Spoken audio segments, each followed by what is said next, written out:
Selamat sore sahabat Humas Polda Papua. Salam presisi. Saya Brigpol William Ireu akan menyajikan berbagai informasi yang telah dirangkum oleh tim Cendrawasih Live Polda Papua. Diawali dengan berita utama. Wakapolda Papua, Brigjen Pol Patrick R. Renwarin SH MSI memimpin upacara serah terima jabatan dan pisah sambut Dirbinmas Polda Papua, Rabu 14 Agustus 2024. Kegiatan ini berlangsung dengan khidmat di Aula Rastra Samara, Markas Polda Papua. Upacara tersebut juga dihadiri oleh Irwasda Polda Papua Kombes Pol Dr. Andus Yosi Muhammarta serta sejumlah pejabat utama Polda Papua. Dalam amanatnya, Wakapolda Papua menyampaikan pentingnya rotasi jabatan sebagai bagian dari dinamika organisasi yang sehat dan sebagai bentuk penyegaran di tubuh Polri. Ia mengungkapkan bahwa serah terima jabatan kali ini merupakan kelanjutan dari sertijab sebelumnya, di mana pada bulan lalu sebanyak 12 Kapolres dan 2 PJU Polda Papua telah menjalani serah terima jabatan. Brigjen Pol Patrick Renwarin memberikan apresiasi yang tinggi kepada Kombes Pol Gatot Aris Purbaya atas dedikasi dan kinerjanya selama menjabat sebagai Dirbinmas Polda Papua. Selain itu, Wakapolda juga menyoroti situasi Kamtibmas di wilayah hukum Polda Papua yang relatif aman meskipun terdapat beberapa insiden yang menimbulkan korban jiwa.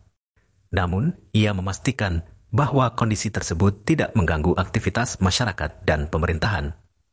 Kepada Kombes Pol Erik Kadir Suli, yang kini menjabat sebagai Dirbinmas Polda Papua, Brigjen Pol Patrick Renwarin mengucapkan selamat datang dan berharap ia segera beradaptasi dengan tugas dan tantangan di wilayah Papua.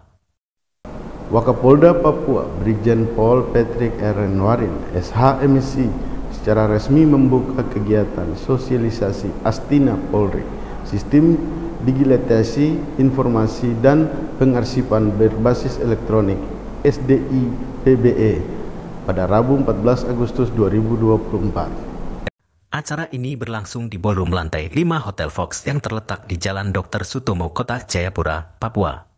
Turut hadir dalam acara tersebut Irwasda Polda Papua Kombes Pol Dr. Andus Yosi Muhammarta serta para pejabat utama Polda Papua, Kaurenmin, dan staf Renmin Polda Papua.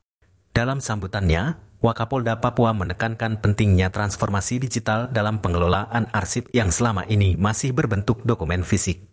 Wakapolda juga menegaskan bahwa kegiatan ini sangat penting bagi seluruh pengembang tugas administrasi di lingkungan Polda Papua.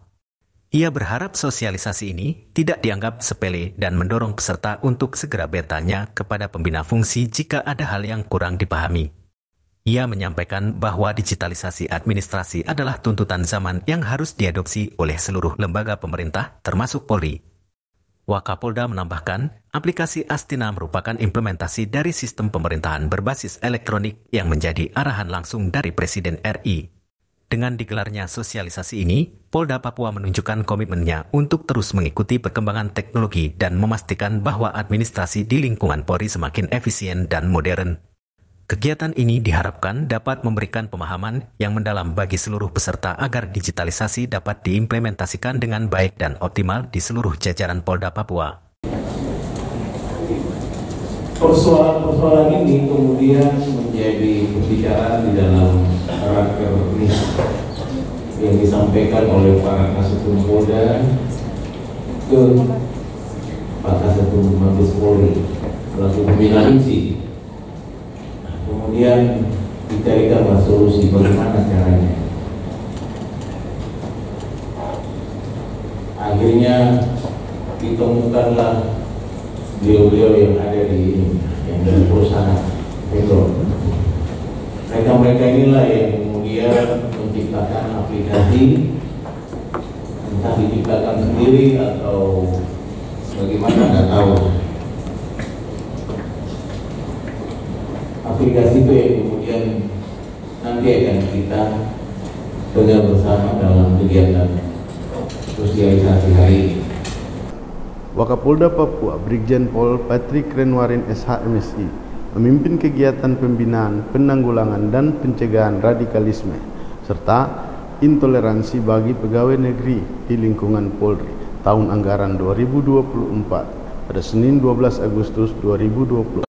Acara ini dilangsungkan di Ballroom Hotel Mexwan, Kota Jayapura, dan dihadiri oleh Irwasda Polda Papua Kombes Pol Dr. Andus Yosi Muhamarta, para pejabat utama Polda Papua, Kasubag Renwin Polda Papua, serta Kabag SDM jajaran Polda Papua. Kegiatan ini turut mengundang beberapa pemateri yang berkompeten dalam isu radikalisme dan intoleransi seperti Ketua FKUB Provinsi Papua, Ketua Bidang Fatwa MUI Provinsi Papua, dan Kasatgas Wil Papua Densus 88 AT Polri. Selain itu, tokoh agama dari berbagai keyakinan, termasuk tokoh agama Hindu juga memberikan pandangannya. Dalam sambutannya, Wakapolda Papua menegaskan pentingnya pemahaman dan tindakan bersama untuk mencegah radikalisme dan intoleransi, terutama di lingkungan Polda Papua. Wakapolda juga menyoroti bahaya besar jika institusi keamanan seperti TNI dan Polri disusupi oleh kelompok radikal. Ia memperingatkan bahwa infiltrasi semacam itu dapat melemahkan kekuatan institusi secara perlahan dan mengancam stabilitas nasional. Ia juga mengajak seluruh anggota TNI dan Polri untuk bekerja sama sebagai satu tim yang kuat dalam menghadapi ancaman radikalisme dan intoleransi.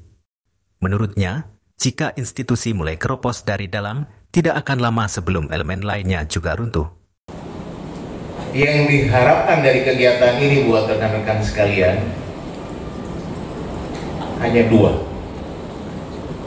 Yang pertama, bila kalian sudah mulai goyang-goyang ke kiri untuk mau ikuti radikalisme, stop, jangan. Tetapi kalian masih merah putih sampai hari ini, maka bila kalian menemukan, melihat, mendengar informasi terkait ada teman-teman kalian yang sudah mulai aneh-aneh di organisasi subsatker kalian maupun satker dan juga yang lebih besar ataupun di lingkungan kalian, maka kalian tugasnya adalah mengingatkan. Jadi tugasnya cuma dua. Setelah ikut kegiatan ini, outputnya ataupun outcomes-nya, satu, kalian tidak ikut-ikutan di dalam gerakan kelompok-kelompok radikalisme, dan yang kedua, kalian menjadi orang yang harus menasihati, mengingatkan, meluruskan kembali teman-teman kalian yang sudah mulai goyang-goyang. Demikian sahabat Humas Polda Papua, informasi tadi sekaligus menutup perjumpaan kita kali ini. Saya Brigpol William Ireo beserta tim Cendrawasih Live Polda Papua pamit undur diri.